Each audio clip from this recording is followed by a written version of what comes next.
Here we are. Where are we? Yeah, there we go. I know these things in Chico.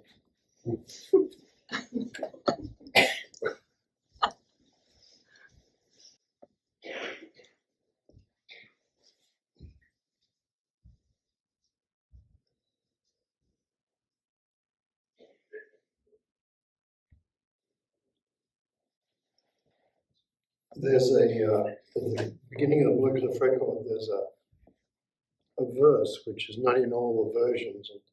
I'm not sure it's actually in the, I think it's in some odd Japanese version.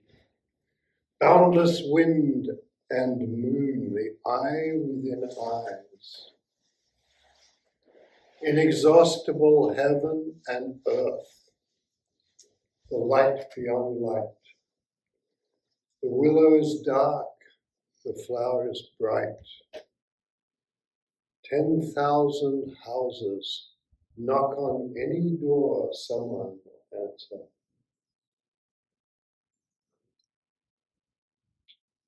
Knock on any door, someone will answer.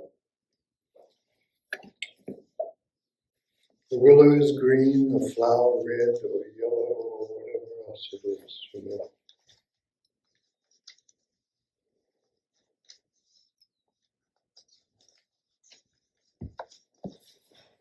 So,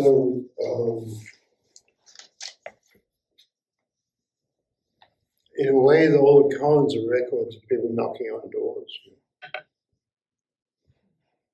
Bring me the rhinoceros fan. It's broken. Which is the knocking? Which one? It's broken. In that case, bring me the rhinoceros.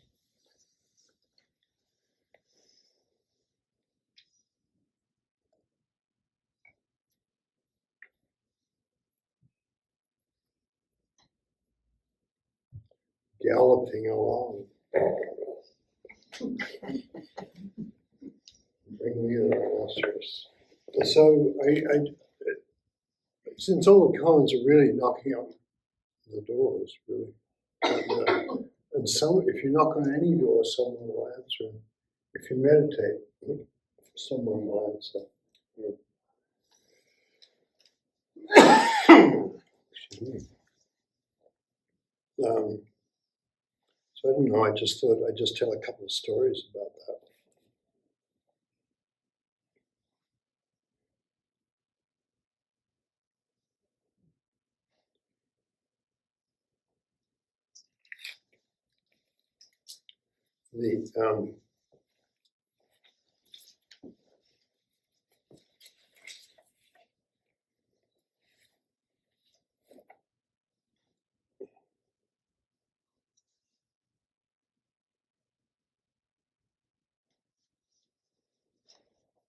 There was a great teacher called Wang Bo.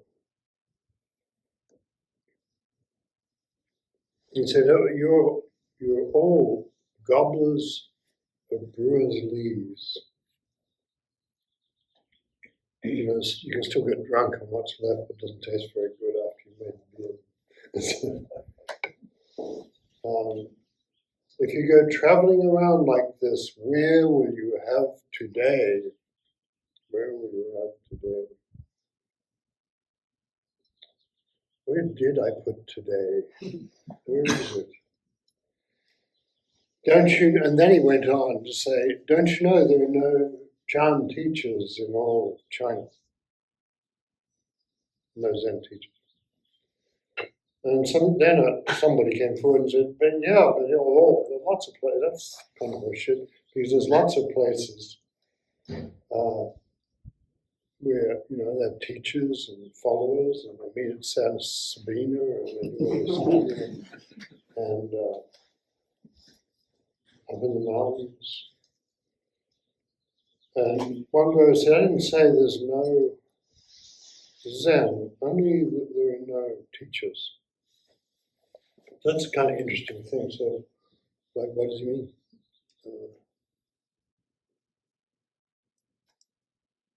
There's an old story about Now I'm like someone who has drunk water and knows for himself whether it is cold or warm. I'm like some. Can you guys hear me or not? Okay. You know for yourself whether it's cold or warm. That's the kind of marvelous thing. Like, your teachers are kind of helpful, I think, because but they don't really tell you what to think or what to believe. And there's nothing you really have to believe. But there's a vessel that the teachers hold, and then you transform. Pretty much that's. You knock on the door, and someone opens, and you're in that door. You go through that door. Gobblers of dregs, gobblers of brewers' lees, And there's this great little piece of the story which is well known, but I'm going to tell it anyway. Wangbo was 7 feet tall. He had a lump in his forehead that people used to say must be a pearl. And he understood Chan just by his nature. He was one of those people who just got it, And he wandered around a lot, and eventually he came to Baizhang. And Baizhang said, and he walks in and he stands there. He's got a staff, and Baizhang's like probably about 5'2", and he looks up, and takes him in. And he says, "Magnificent, imposing, where do you come from?" And Wangbo says, "Magnificent and imposing, I've come from the mountains. I've come from the mountains." And Baizhang said, "What have you come for?" So you see them knocking on the doors happening, at least in, I guess Baizhang here is the doorkeeper. He's the goblin by the bridge, or the doorkeeper. And Wangbo knows that he's naturally talented, but he can learn more. So, and Baizhang says, "What have you come for?" Wangbo said, "Not for anything else. Not for anything else." So what do you mean when you tell me not for anything else?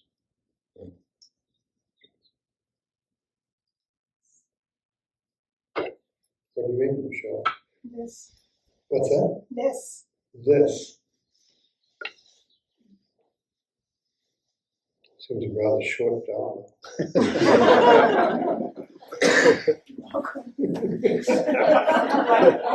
This, also that, and only this, yeah, not for anything else. It's here. And, the marvelous thing, at some stage you start to realize, oh, I've been reaching past it. It's an amazing thing, but it's hard to believe when you first start experiencing relief. It's here, I have it. I have the jewel. And surely that can't be right. But you do. And so he says, not for anything else. And so there's a lot of stories about plainness. I've told the story of this woman who I was sitting with, and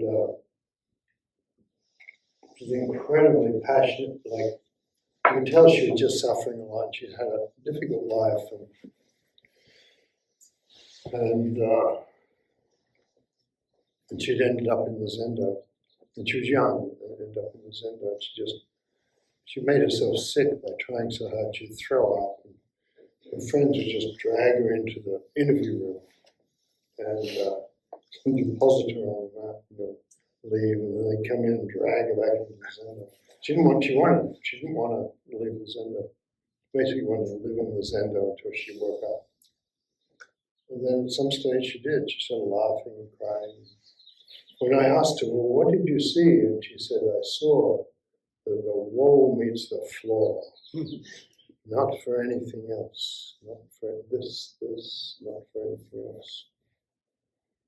So, and then Wangbo, being Wangbo, then says, next day said, well, nice to meet you, I'm leaving. And where are you going? I'm going to pay my respects to the great Master Ma, the great horse Master Ma. And Bajang said, great Master Ma has already died. And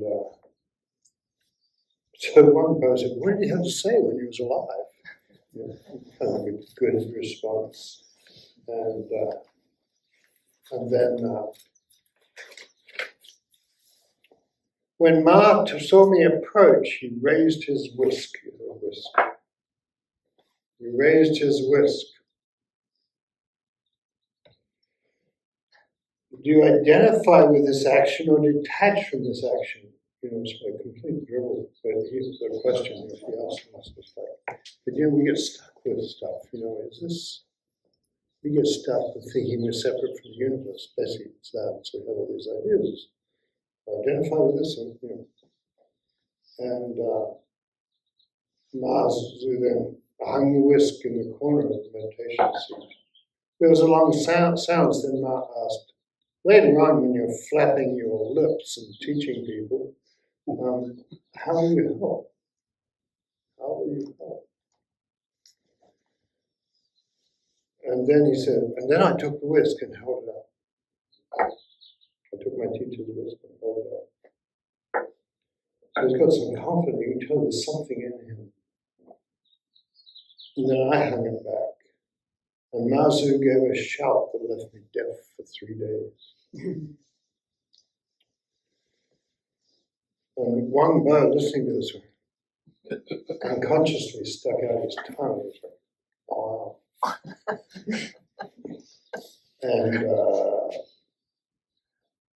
And Bajang said, after this, won't you be a successor of the great master? No, he said, today, because of the master's recital, I've gotten to see the great Master Ma's great capacity and his great function. But were I to succeed to Master Ma, in the future I would be bereft of descendants. Bajang said, that's so. If your view equals your teacher, if you have your teacher's view, it's kind of everything dies. The thing this morning about, that's what you already know. Reproducing what you already know. You need an ability which transcends any teacher. That's why he said there are no teachers. You must see for yourself how parent and child act in that house before you begin to understand. So,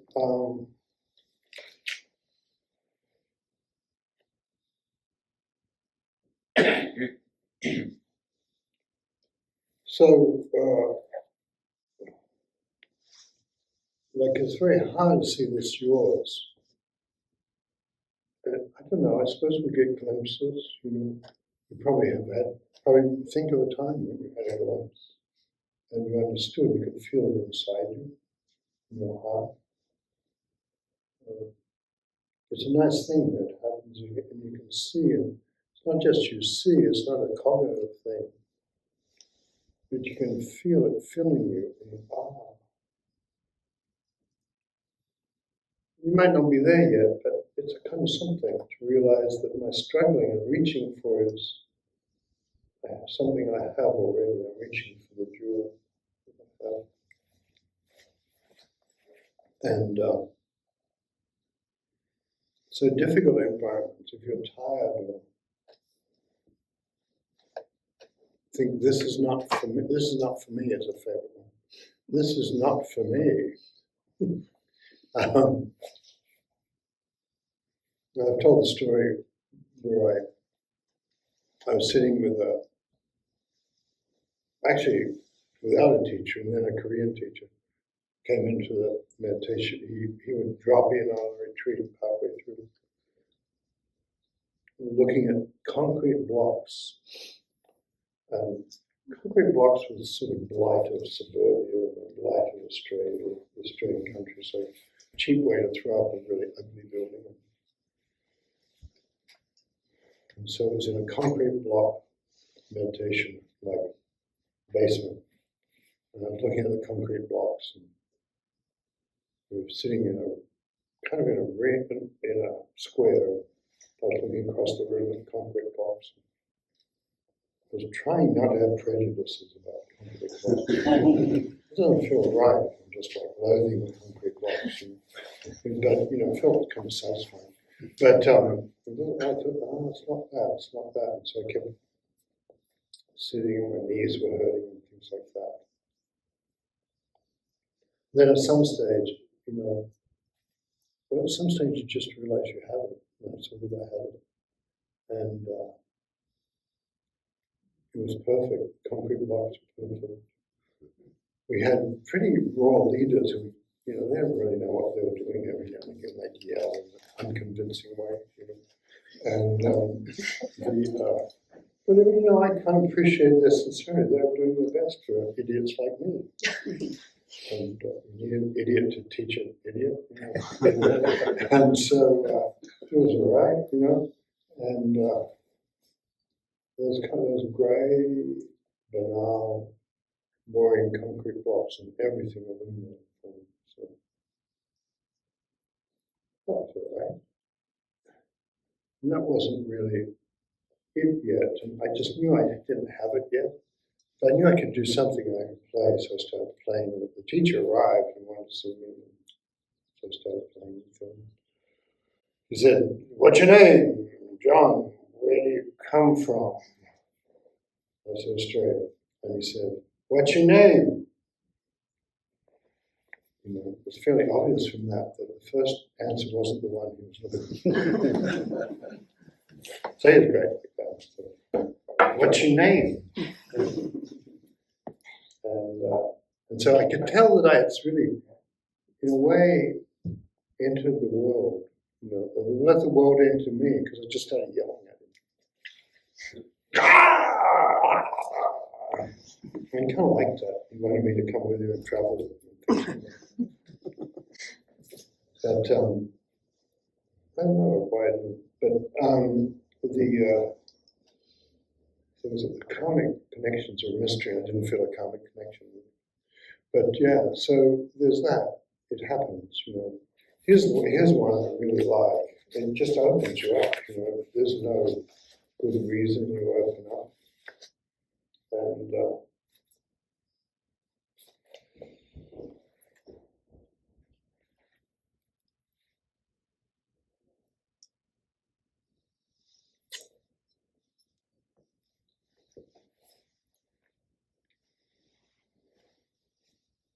so there was a complicated kind of history here.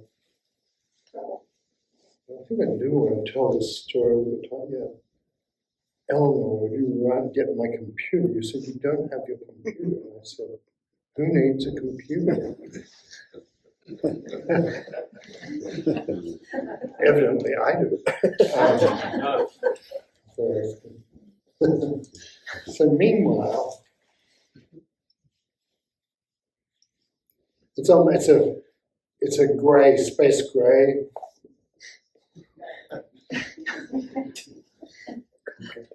Concrete block. It looks a bit like concrete block.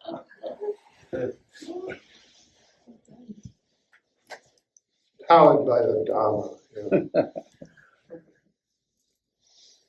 You know how when you're waiting for something, like now, what if you're not waiting for something?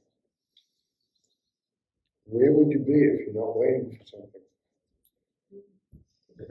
Here. Thank you. That's great. You knock on the door and someone answers. Here. So right now, we're waiting for a computer to come back. When the computer comes back, surely that will improve our lives. Then we will learn about the Dharma. You can feel it's here. Can you look inside? You can feel it's here.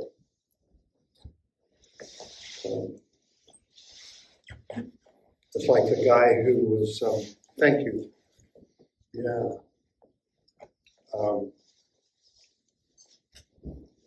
When the temple burned down and the neighbors came and asked the master, then Gakuji burned in 1300 and something, I think. And precious sutras brought by the great Chinese master, Buko, would come over one step ahead of Genghis Khan, come to Japan, and brought all these treasures, library treasures and things, and they all burned, the temple just burned, very ancient dry wood burned, as will happen.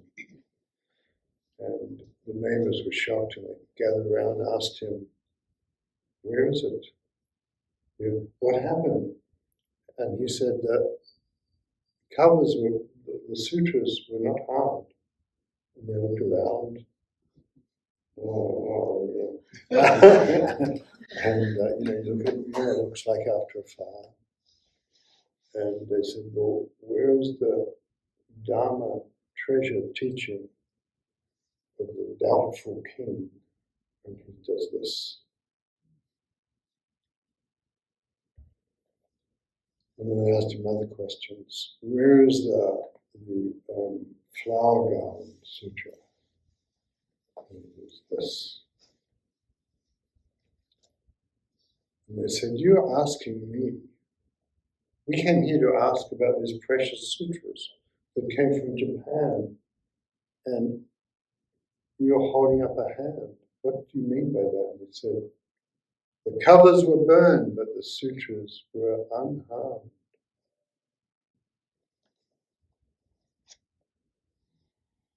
Ha! Like that. Okay, I'm blathering on today. I'm going to keep doing. I just want to show this other, like how much of a thing, in a way, how similar our journeys are. They might be 1,000 years apart, but we're the same pilgrims on the same road. That's why, you might say we overdo it on China a bit, but we are those old teachers, and they are us. The great culture that some of the people just turned towards the awakening in a way. And so, Zhang Qing Hui Long, he came from Yanquan, which is where the rhinoceros person came from.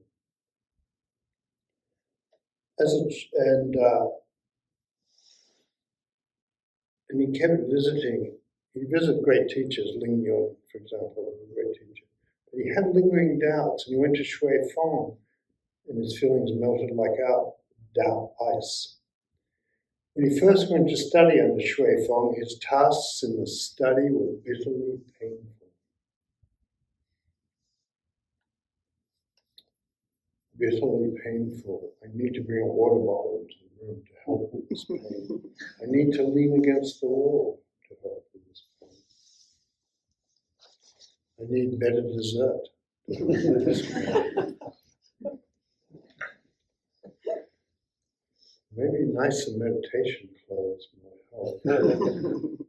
So his tasks were bitterly painful.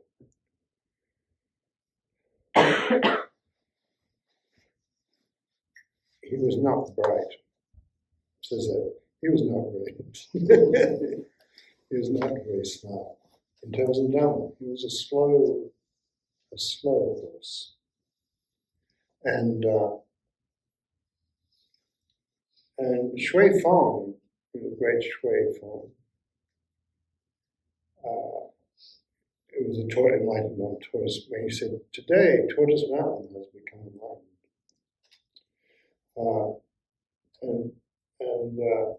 Shui Feng saw him going on like this and watch him and check him. So you can tell Shui Feng was a thoughtful teacher, and he noticed this. And then he said, I'm giving you a prescription for medicine for a dead horse. Do you think you can bear it? Do you find when you find it sweet? He said, I will abide by the master's judgment. Shui Feng said, you don't need to come up here 3 or 4 times. People, would come and still do, and come and see teachers and give a response, and the teacher says no, and or whatever it is. And they say, well, this is my understanding of the koan. And the teacher says, you need to study more. And the teacher said, this great thing, one teacher said, you're too noisy. You need to go away for a while and come back. You can feel the noise from the other side of the room. And just know how to be like a wooden pillar in a blazing fire in the mountain. Put your body and mind at rest. If you're slow, it will be 10 years. If you're quick, if you're middling, maybe 7. If you're quick, it'll be 3 years, but you will have understanding. Be like ashes. Be like a dead tree. And if you think about it, the instructions don't really help that much. Not like there's not 7-point things what to do next. So he followed Shui Feng's direction for 2.5 years. And one night his mind just got out of control. And he could not sit still. Have you ever had that experience happen? Surely not. Good Zen students like you. And he could not sit still. So it's kind of touching, isn't it? Like, the universe has gotten interested in him and it's disturbed him very much. So if you're disturbed very much, or you know someone who's disturbed very much, the universe is interested in them, but they can't necessarily do much about it right now. So it's tremendously important for them to bear it, and not really have to bear it, but not condemn it, not condemn their condition. So he could not sit still. And so he went outside. This is late at night. And he went outside and walked 3 times around the tea garden. There was a tea garden. He walked around it, not a big thing. But he walked around 3 times, circumambulating it. And he sat under a tree. And then he started to fall asleep. And then he noticed that. And he woke himself up and returned to the temple. Going up from the eastern hall, he lifted the blinds and he saw a lamp,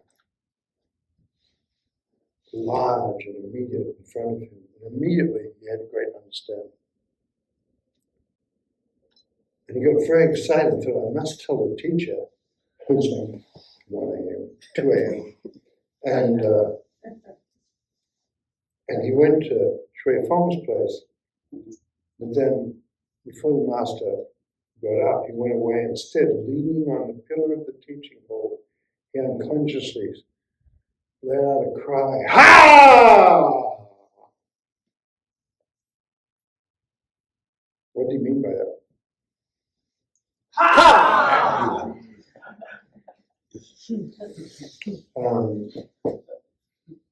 And the great teacher heard it and said, who is it?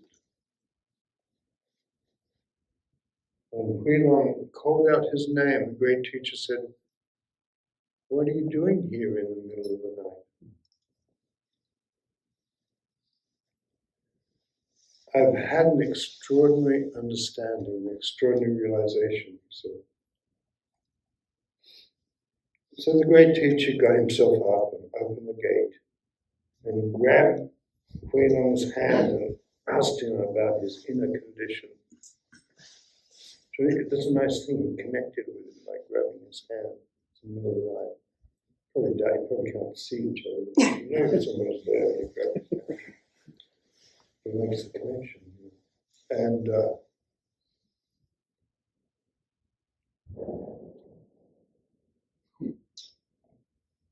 And he said, it's a wonder.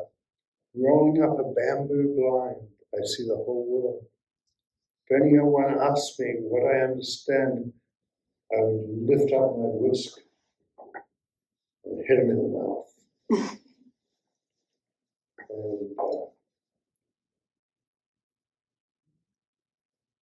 And then he asked Ling Yun, what's the big idea of the Buddha's teaching?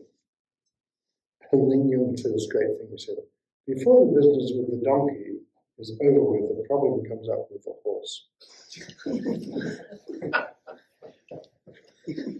And then the master went back and forth between these two great teachers.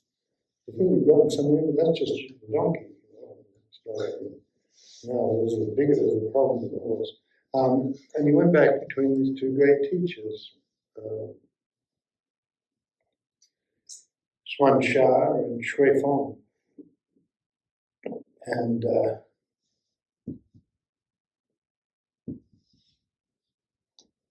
then one of them said, I don't know, he needs to go deeper still.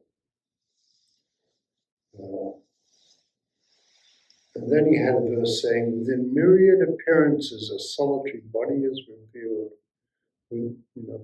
Like within the 10,000 things, with every look at all the faces in the room, beautiful faces, the myriad things, the manifestations of the Buddha nature, the cosmos, and dark matter, and whatever else the Buddha manifestations are for them. And he said, within the myriad, within the countless manifestations, a solitary body is revealed. There's just one universe.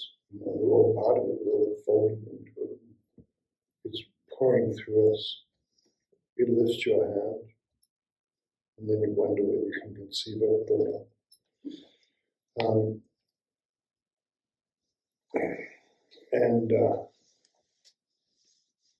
And he said, in former times, only if you experience it personally, can you really know it. Former times I looked to the road in search. Now it's like ice and fire. And the two teachers they're kind of having this it's like a horse race. So they say, oh, do you think he's got it yet?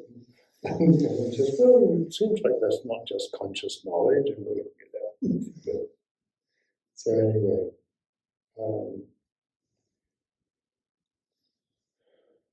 and so then he became a teacher himself. I like that. He was too restless. His meditation wasn't working at all, so he went outside and walked around the garden. And then he sat against a tree and he noticed he was falling asleep. And so he roused himself and he went in, rolled up the blinds, and saw a lamp and walked out. So, gate, knock on any door. That's a door. He just knocked on the door. And but he didn't know he was knocking on the door. He was trying to bring a dead horse back to life. It's a great story, isn't it? I'll give you the medicine that brings dead horses back to life.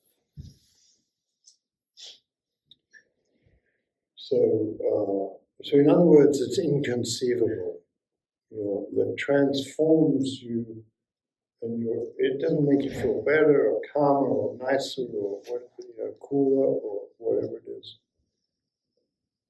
It transforms you into somebody who's truly participating in the universe. The universe knows you. And when the universe knows you, you can move freely. It's a marvelous thing. So,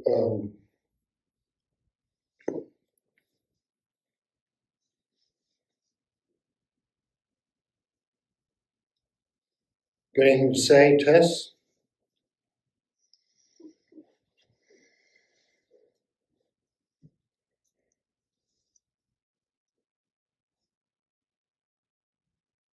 a nice thing, That's why, we feel like we're all following his advice. I'll give you the medicine. Do you dare take the medicine that brings a dead horse back to life? It's a veterinary medicine. And here we are. Are you going to improve the person you thought you were? No. Something different. Transformation is different from, improvement's great, but transformation is the real thing. So, and then you're kind of free, and and you can feel a little bit. When I yelled at that Korean teacher, when Sonson, notable teacher, this guy's never seen before, and I didn't know anything. I was yelling at him. It wasn't me; it was the Tao I was yelling through. And,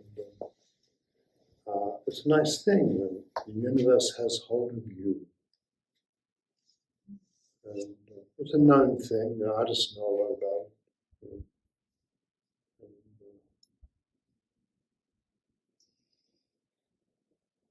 When I lived long ago with a very notable poet much older than me,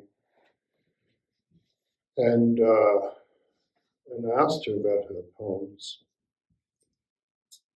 and she said, "I don't think it's like that anymore." I said, "Well, what was it like?" She said, "The pen just shook in my hand. The pen took hold of my hand."